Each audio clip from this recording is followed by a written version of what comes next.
ಮಾವಿನಕಾಯಿ ಉಪ್ಪಿನಕಾಯಿ ಮಾಡ್ತಾ ಇದ್ದೀನಿ. ಒಂದು 50 ಕಾಯಿ ಇರ್ಬೋದು, ಮರದಿಂದ ಕಿತ್ಕೊಂಡ್ಬಂದಿರೋದು ಊರಿಂದ. ಅದು ತೊಳೆದು ಇಟ್ಟಿದ್ದೀನಿ. ನಾಳೆಗೆ ಹೇಗೆ ಮಾಡೋದು ಅಂತ ಹೇಳ್ತೀನಿ. ಮಾವಿನಕಾಯಿ ಉಪ್ಪಿನಕಾಯಿಗೆ ನೆನೆ ತೊಳೆದೆಲ್ಲ ಒರೆಸಿಟ್ಟಿದ್ದೆ, ಹೆಚ್ಚಿದ್ದೀನಿ.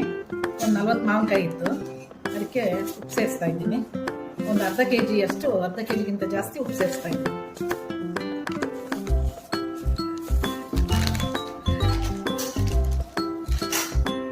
ಅರಿಶಿನ ಪುಡಿ ಹಾಕ್ತಾ ಇದ್ದೀನಿ. ಸ್ವಲ್ಪ ಒಂದು 4-5 ಸ್ಪೂನ್ ಅಷ್ಟು ಅರಿಶಿನ.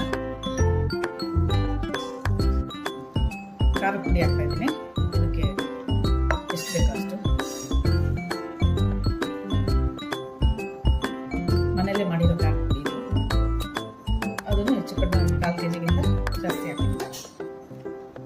ಇದನ್ನೆಲ್ಲ ಹಾಕಿ ಚೆನ್ನಾಗಿ ಮಿಕ್ಸ್ ಮಾಡಬೇಕು.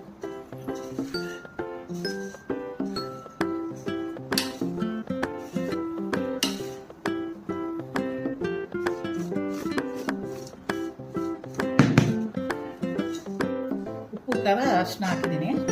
ಈಗ ಒಂದು ದಿವಸ ಬಿಡಬೇಕು. ಇವತ್ತು ಕಲಸಿಟ್ಬಿಟ್ಟು ನಾಳೆಗೆ ಮಿಕ್ಕಿದ ಮಸಾಲೆ ಉಪ್ಪಿನಕಾಯಿಗೆ, ಮಾವಿನಕಾಯಿ ಉಪ್ಪಿನಕಾಯಿಗೆ ನೋಡಿ ಮೆಂತ್ಯ 100 ಗ್ರಾಮ್ ಅಷ್ಟು ತೊಗೊಂಡಿದ್ದೀನಿ. 200 ಗ್ರಾಮ್ ಸಾಸಿವೆ ತೊಗೊಂಡಿದ್ದೀನಿ. 200 ಗ್ರಾಮ್ ಜೀರಿಗೆ ತೊಗೊಂಡಿದ್ದೀನಿ.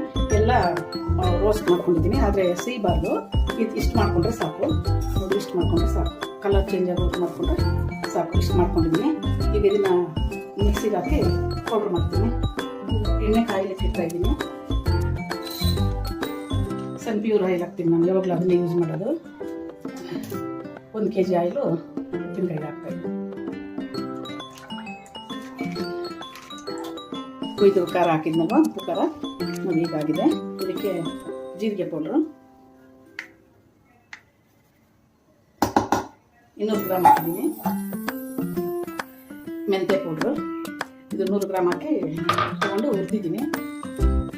ಇದು ಸಾಸಿವೆ ಪೌಡ್ರು, ಇದು 200 ಗ್ರಾಮ್ ಇದೆ. ಇದನ್ನೆಲ್ಲ ಹಾಕಿ ಚೆನ್ನಾಗಿ ಮಿಕ್ಸ್ ಮಾಡಬೇಕು.